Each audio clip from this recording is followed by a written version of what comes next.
Well, good morning, folks, and good morning, Donna, and thanks very much for taking the time to join us today. Really, really appreciate it.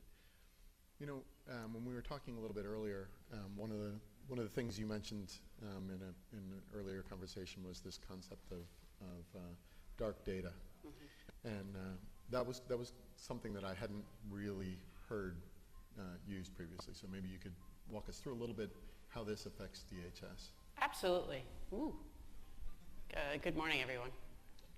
And so, in my current role, we are aggressively moving large numbers of our workloads into the cloud.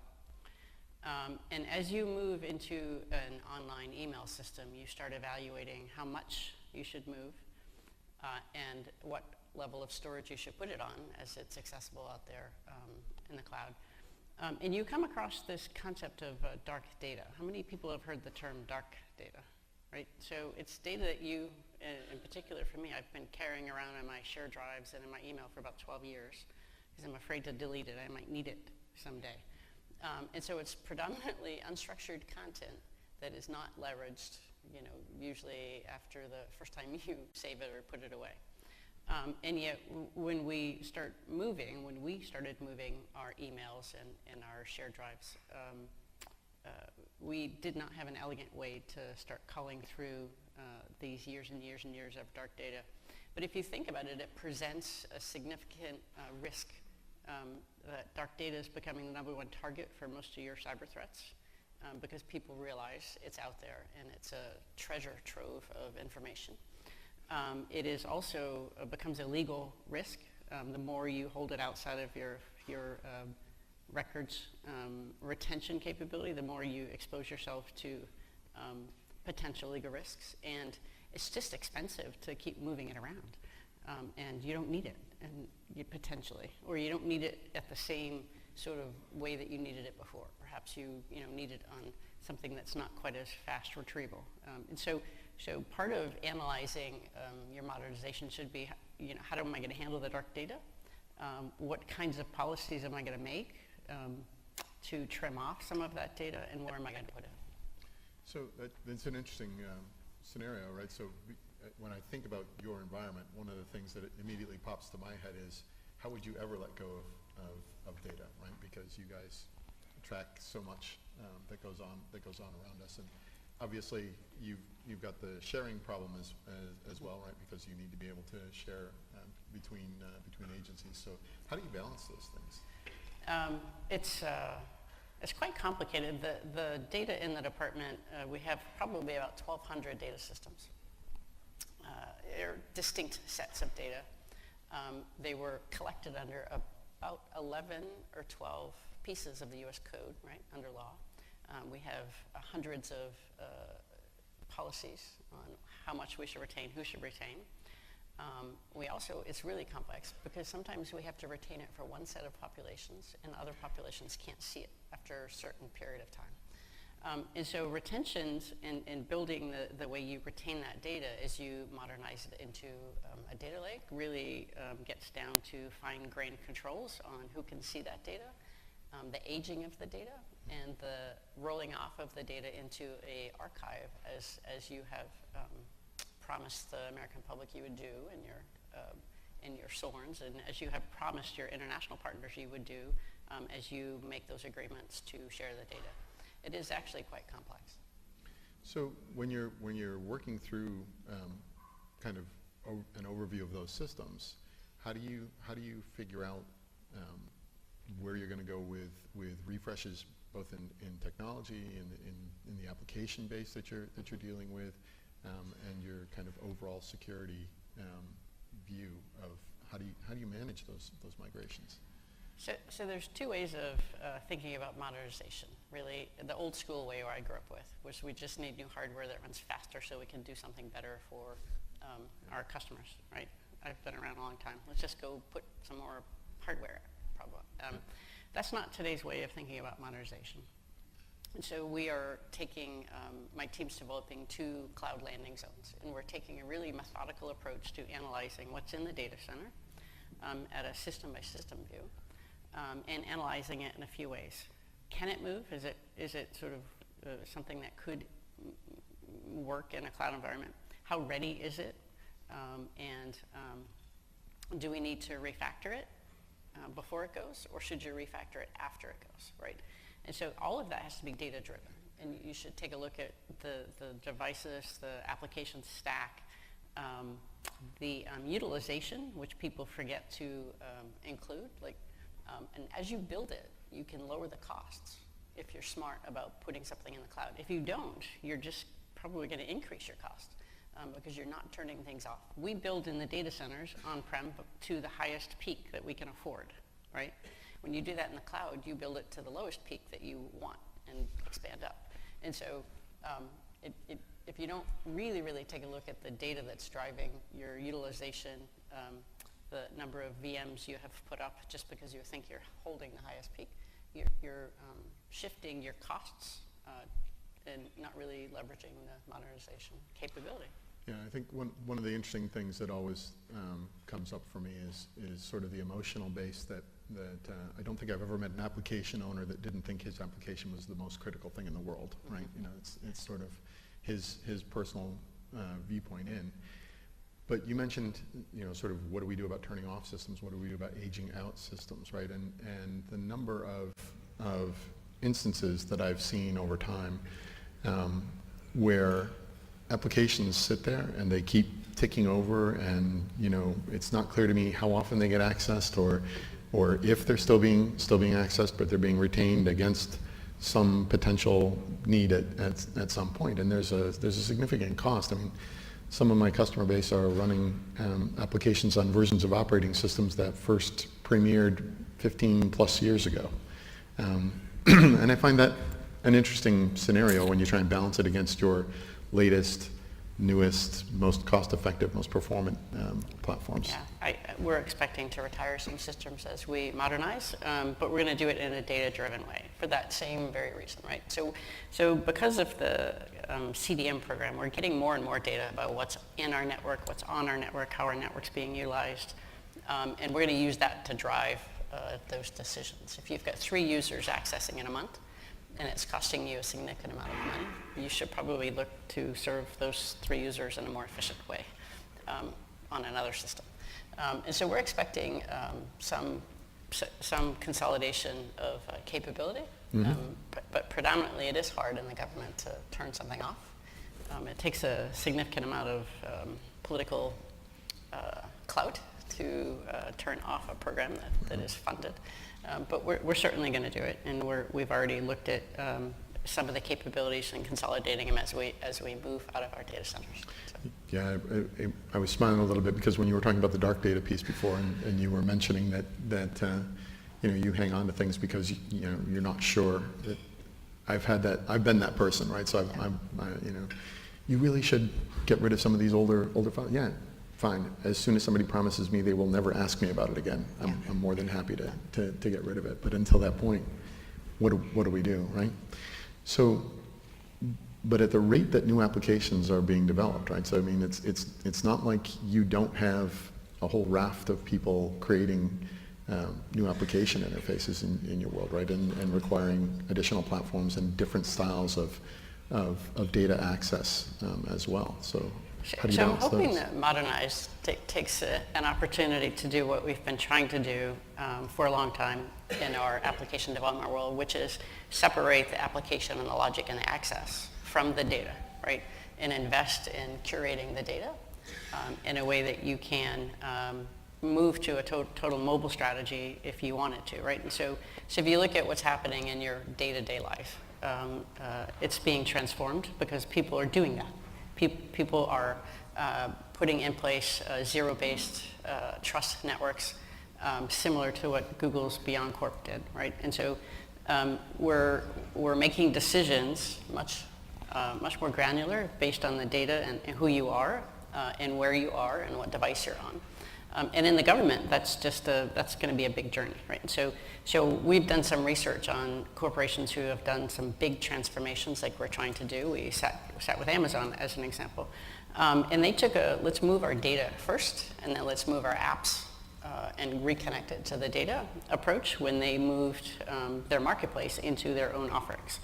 And so unless you modernize and you think ahead, you can't get yourself into the modern approach for how you are delivering apps today. And so we are trying to leap forward with many approaches. And so we've got data center modernization, network modernization, application and mobility modernization, all going on. And we're trying to make sure that we have converging new pieces of technology that help us leap forward on a broader strategy to get to mobility and the way we want to work. The way you live your life today in your personal life is very different than how citizens interact with the government still. And we want to change that. And the only way to change that is to really think through modernizing, not lifting and shifting and thinking cloud's just someone else's cheaper data center. It is someone else's cheaper data center. But it is an opportunity to recraft how you are building your application stack and how you are really leveraging your data. Now, we don't invest in data and curating data in a way in the federal government that I think that we're achieving any level of maturity, but I'd like to change that. And in the department, we are studying whether or not, we're not studying whether or not, we're studying when we should have a chief data officer, what that role should be, and where it should be placed inside the agency so we can start investing in those approaches. So, you were talking about the way we interact in our personal lives and so on, and there's this conversation that goes on these days about the concept of the singularity, right? Where does humanity and technology meet or merge, right? And you can sort of argue, I'm a shade nervous being this far from my technology over there on the table, right? It's like my alternate brain is sitting over there, right? And for you, you mentioned the mobility piece of your space, right? There's many times when the data and the application that your people need to do their work, right, is the one that they have to be carrying around with them, right? And that can be at some pretty remote places. And then you've got the sharing constraint back and the security constraint back, right? So that would seem like a pretty massive undertaking. It is. Fortunately, there's a lot of smart people in the industry that are thinking through this ahead of us, and we can leverage some of that thinking. And so if you embrace the way that zero trust works today, you can start building really cool applications that at the point of the mobile device, you can triage access, and you can sort of make better decisions and better secure compute. And so I'm actually very excited about where we're going. I'm hoping that we can leap forward from a perimeter-based physical infrastructure for our network into ways of doing business that help me protect the mobile capability. Yeah, I was just thinking, when Tom did his introduction and he was talking about, payphones, or, some of us remember some of the first, pseudo cell phones that were Army-style walkie-talkie size platforms that people used to carry around. Or I was very excited. Right? Yeah, it was like, oh my God, look, I can talk to people, right? Or the car phone that you ended up doing a radio call to a mobile operator to dial out, right? So, and for the younger people, yes, that actually did happen and exist, right? So that was I'm not making that up.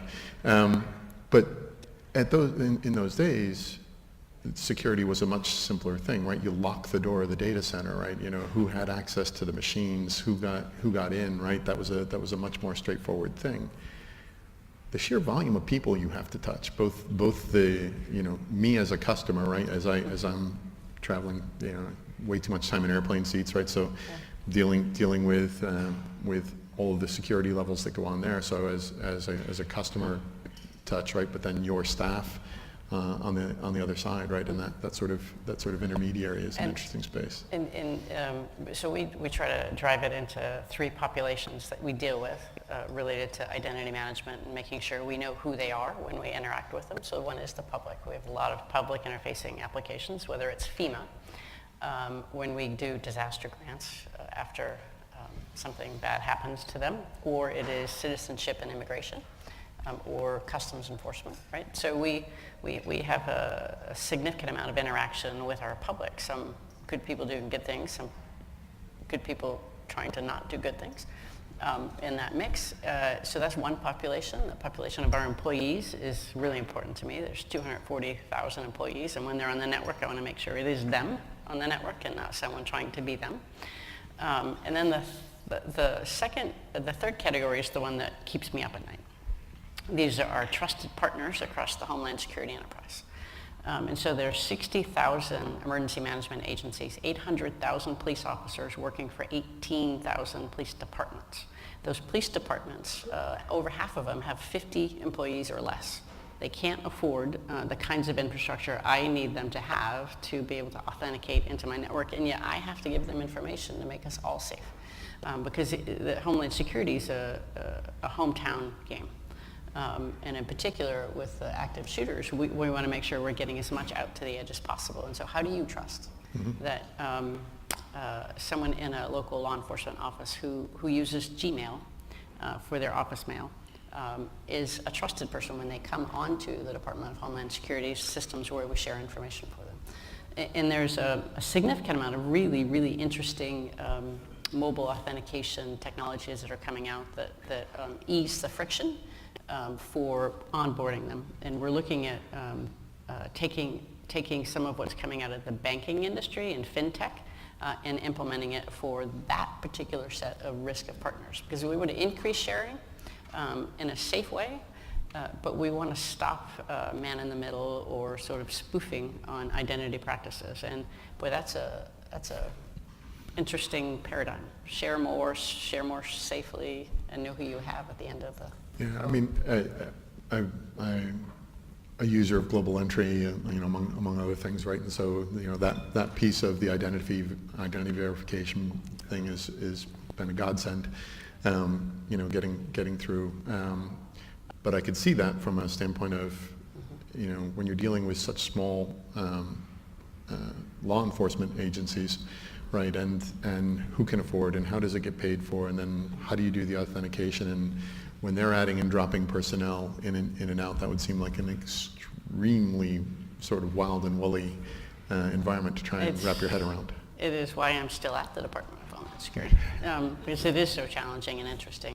I would say that add culture on top of that, and it makes it really interesting. So the first time I tried to do identity proofing with the law enforcement community, you thought I was taking their babies or asking them for something. I just wanted to know if they are who they are, and they're like, well, I have a gun and a badge. I'm like, well, electronically, I can't see that when you're logging into the computer. So I need some proof you are who you are. And it was a huge cultural change to get them to answer what we are standardly now doing, which is knowledge-based questions, right? Boy, they're a naturally suspicious crew. Imagine that could happen. And a large number of them have credit blocks, and so, and they do that for a very good reason. Police officers are getting doxxed on a regular basis. And so getting through that cultural change with them, with the trusted partners, was certainly an interesting time in my stay here at DHS. And now we're moving to do better by them, and to actually ask less information from them, but increase the security. And there are actually really cool ways to do that. Excellent. So does some of that include biometrics, or? Some of it includes biometrics. Some of it includes just using the phone and the patterns of the phone between the MAC address and the IME and the SIM card. You can create a trust score on whether that phone is actually somebody on the other end that you trust, or someone that's flipping SIM cards. You can check where the phone call is coming from, or where they're connecting to their network. This is the cool part, right? If I'm Donna Roy, I'm usually in Washington, D.C. If someone's using a mobile phone that looks like Donna Roy's in China, it's probably not Donna Roy. And we can stop those interactions before they even get close to our network. Nice. And so we can take some assumptions based on our law enforcement community. We can pattern their behaviors using advanced machine learning and AI, and get back to a better way of doing business with our trusted partners that increases our security. Excellent. So, sort of the last thought that I'd like to ask you about is, if there was one thing that you could sort of wave your hand and have happen within, say, the next 6 months or something, what would that be? I believe that would be a big awakening that data at the federal agencies is probably the most valued asset, and that we need to understand some movement. I know there's a federal data strategy out there. It lacks a little of what I was hoping would move it forward. I think we need to start valuing our data. The risk of not curating it, the risk of not sharing it, all can be monetized, and we can start putting numbers on this and understanding what we hold is much more valuable than our investment in software or our investment in cloud migrations. So in the next 6 months, I'm going to be working to understand where the federal leaders are across the government and see if we can infuse some of that thinking into making risk-based modernization plans for better use and better management of data. If you don't know the value of your data, or the value it holds for your enemies, how do you know how better to protect it, right? Which pieces are you going to protect more? Which pieces are sort of, moderately interesting, and how do you keep it around long enough? When should you keep it? All of that can be described in a value-based or a risk-based framework. We just don't do that in the federal government, and I think they do it much better in the corporate world because they understand their profits are driven by it, and we just don't have that driver. All right. Well, I want to thank you very much for your time this morning. It was a very interesting conversation, and I look forward to some additional chats with you today. I wish I could stay. You have quite a few sessions that are coming up that are compelling. I'm hoping to touch base with you after and see what I can learn from what you have here today. All right. Thank you very much. Thank you.